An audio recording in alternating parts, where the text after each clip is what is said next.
Hold my heart in your hands, a flower. Yung shoutout guys, another tutorial. So ito, galing kay Yongkay, no? Ang title naman ito ay Flower guys. Isa sa mga latest song niya, no? Flower ang title. Search nyo lang sa kanyang channel, Yongkay Flower. At na-release na to, no? Ilang weeks na rin, 2 weeks. Hindi ako nagkakamali, 1 week o 2 weeks. So start tayo kagad. 4 chords, pero sa pag-play ng kanta ay 5 chords lang.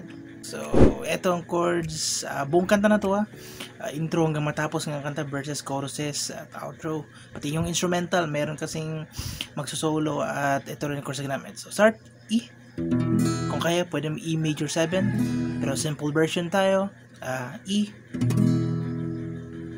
Oh my heart. And the second chord is C sharp minor. So ganyan B minor lang yan, pero sa 4th fret, 4th yan, okay, 4th fret. Ganyan B minor yan sa 4th fret. And then third chord ay A. And then back ng C sharp minor, and then B. So 4 lang na chords, pero lalabas 5 kasi iulitin yung C sharp minor. Nasa screen naman, at ang strum ay ito, down, down, up, down, up, down, down, up, down. Okay? Down, down, up, down. Play natin, hold, down, up, down, na, na, down, down, up, down, and then A, down.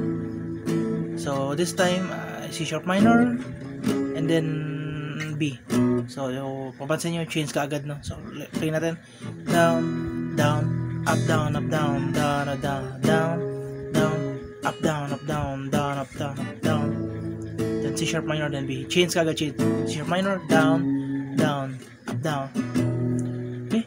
Oh, down, down, up, down, na, na. So yun lang chords, no? Pati ang string pattern, yan na lahat guys. Search nyo lang, no? Flower Yongkay, isa sa mga latest song niya, no? Kung kaya nyo, pwede naman mag E major 7. Pwede dito. Oh, my heart. Pero simple version nga tayo ay yung ating game, basic lang. Pero kung kaya, pwede naman mag E major 7. Pwede nandito kunin. Pwede nandito kunin. So yun lahat guys, search nyo lang Flower Yongkay. Bye bye guys.